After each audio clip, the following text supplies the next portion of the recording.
Let me give you just a few tips on time management essentials.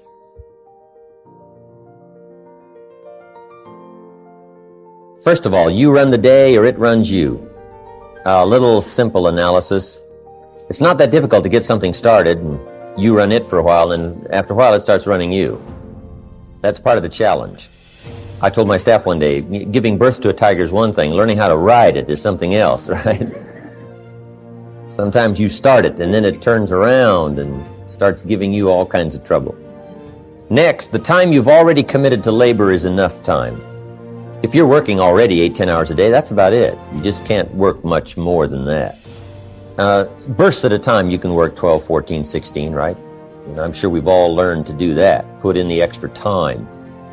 But after a while, you pretty well have to put your life in balance, or your health is in jeopardy, and your heart's in jeopardy, your blood pressure is in jeopardy, a lot of things, if you don't stay in balance. So you don't have to put in any more hours, probably. All you have to do is just make better use of the hours. A cliche we've all heard. It's not the hours you put in, it's what you put in the hours that counts.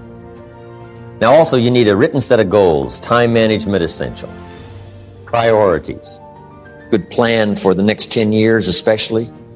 Some of the things you want to accomplish. Let our dreams pull us through. Our objectives sustain us, get us up early, keep us up late. All right, drive us to do the disciplines, read the books, take the classes, study, whatever is necessary. And a constant review of your goals, because that's how you determine how to use your time, whatever priorities you're going for. Then you need a plan to achieve your goals and game plans, laying out 6 months, laying out a year. When you do business internationally, several corporations, we just formed our first Australian corporation. You just got to have game plans to lay all this stuff out. Otherwise, it just doesn't get done. Things get missed. Taxes don't get paid. The details don't get taken care of. You've got to learn to think on paper. And if there's one thing under time management we can get across that's major, that one is it. Another key is learning to separate majors from minors. That's high on the list. Making sure you don't spend major time on minor things. This is why you need to think on paper, put your game plan on paper to make sure you're not spending major time on minor things. Little phrase I have says, don't mistake movement for achievement. It's not that difficult to get busy. What you have to do is check to see what you're busy on, because it's easy to haul out the trash and fix the screen door, get the car washed, take the kids to school. I mean, it's easy to stay busy, right? The key is on what? So separate majors from minors. Next time management essential is concentration, zeroing in. Preoccupation is fatal, both on the freeway and in business. You've got to keep your mind concentrated. I have a little rule that says, don't start the business day till you get to the office. I used to start my business day in the shower or at the breakfast table, and it just messed up a lot of things. I'm sitting at the breakfast table, guess where my mind is? At the office. I even got mixed up going to the beach and, trying to, do some relaxing time. But sure enough, when I'm in the office, I'm thinking about the beach. And when I'm on the beach, I'm saying I should be at the office. Now, see, that's mixed up. We quoted that little quote from the Reader's Digest in the evening seminar, right? Wherever you are, be there. If you're at the breakfast table, be there. When you're having a conversation with somebody, be there. When you're on your way to work, be there. Enjoy the ride. Take a look around you. What's going on? Study human nature. What's happening? Be there. And then when you get to the office, go for it. Next time management essential is learn to say no. Boy, it's easy to overload your calendar, get yourself into all kinds of time management problems simply because you didn't have the strength to say no when you should have said no. It's much more difficult to say no and then try to get out of it later, call back, make the arrangements, go through the whole embarrassment. Better to say no than to say yes and have to back out. Ron Reynolds has a good phrase that says, don't let your mouth overload your back. That's good. The next time management essential is when you work, work, when you play, play. That one I learned the hard way. See, if you're going to put in a day, just put in the whole day. And if you're going to take some time off, take it all off. All right, take the whole day off. If you're going to work a day, work a good, long, hard day. If you're going to play, play, play all day. Either work all day or play all day. Because guess what? If you're gonna knock off at 3 and go play, guess what you're thinking about all morning? Right? Knocking off at 3 o'clock. I mean, it just, it's one of those things. It's hard to zero in, on something and make it productive if you're making plans to do something else. Now, part of this depends on what you do and depends on your work schedule and the job you have and the business you have, right? I understand that. Everything we're talking about these 2 days needs to be altered and monitored and worked around to fit your particular situation. I understand that. I have a builder friend of mine up in San Jose. His name is Peter Paulson. Peter's got it down pat. Peter works a week and takes off a week. That's the way he's got it arranged. He's a builder. Now, it's kind of clever, though. See, he works 5 days, takes off 9. That's a little... He says work a week, take off a week, yeah, but it's really 5 and 9. Because it's 5, and then it's a weekend, and 5 days, and another weekend, right? So, but what Peter does, the 5 days he puts in, he works, 14, 16 hours, almost around the clock, keeps 2 or 3 secretaries going, gives all the orders, the accountants, the superintendents, the builders, the whole thing, gets it all arranged, and works around the clock for 5 days, and then takes off. Now, you might not have the luxury of being able to do it that way, but just work on this. When you work, work. When you play, play. Okay, the next time management essential is analyze how you are, and then either compensate for it or change. Sometimes you can remain how you are if you just make other arrangements. My staff discovered I'm a poor courier. They said, Mr. Rohn, here's a check for Jerry Haynes. You're going to be up north, right, in the next couple of days? I say, yeah, no problem. Give it to me. I'll see that he gets it. Guess when I next hear about that check? From my cleaners, saying, Mr. Rohn, we found this, right? Now, I say, look, I know I messed up that time, but, next time I'll make sure. See, but it just doesn't work. I'm not good at it.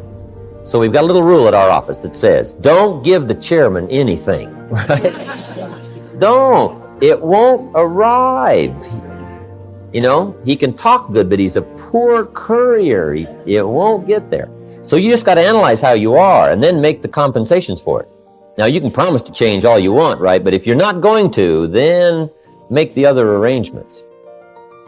I finally got somebody to help take care of reading financial statements and taking care of, a lot of corporate business and matters that I promised I would do myself, but I just never did get it done. And it used to be terribly costly to me for IRS and taxes. Unbelievable.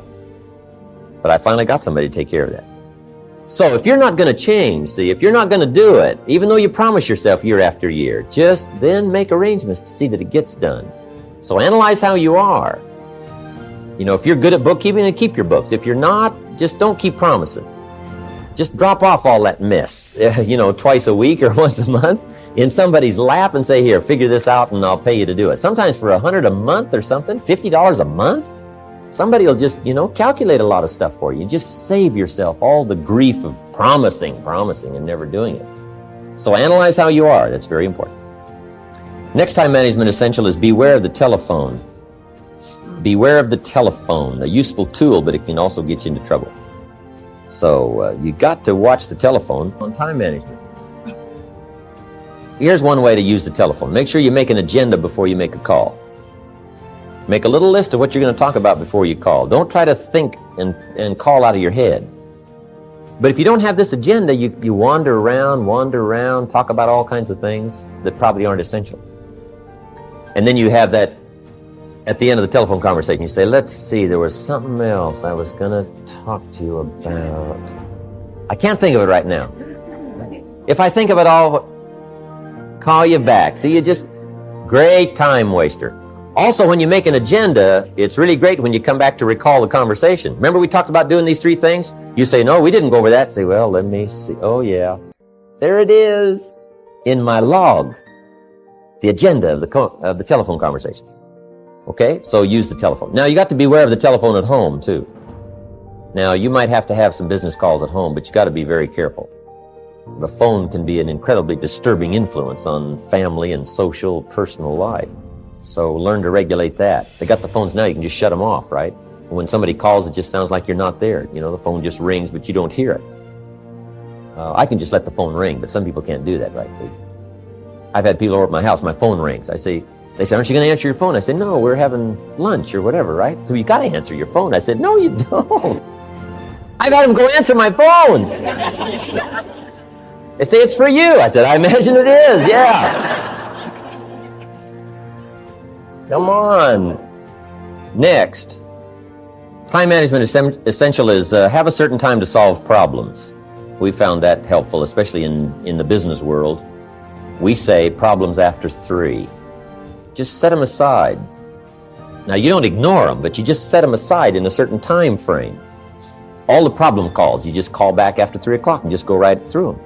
Now, also, in setting them aside till 3 o'clock, problem comes in at 9 o'clock. And you say, hey, 3 o'clock, Mr. Rohn's going to get on the phone and make all these problem calls, right? Call back all these answers. Guess what usually happens between 9 and 3? Somebody calls back and says, hey, tell him not to call. We've already got it worked out.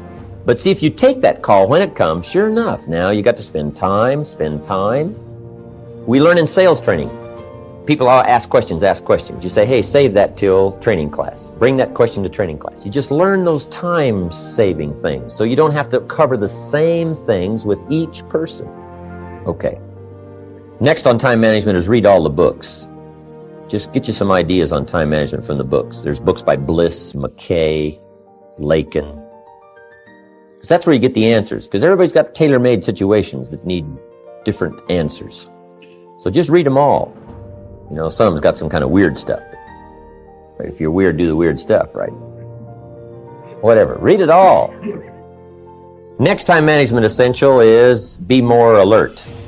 Part of the alertness is not only what's going on, but also be alert to looking at all your present procedures. You may have some old outdated procedures, stuff you've been doing for 5 years, and it's taken 10 hours instead of 1. Right? You could put it on a computer or something. You could just, go through, because it's easy to just accumulate a lot of wasted time, wasted motion by not, updating all of your stuff. You don't have to use the old, you don't have to use that anymore, right? The old calculators.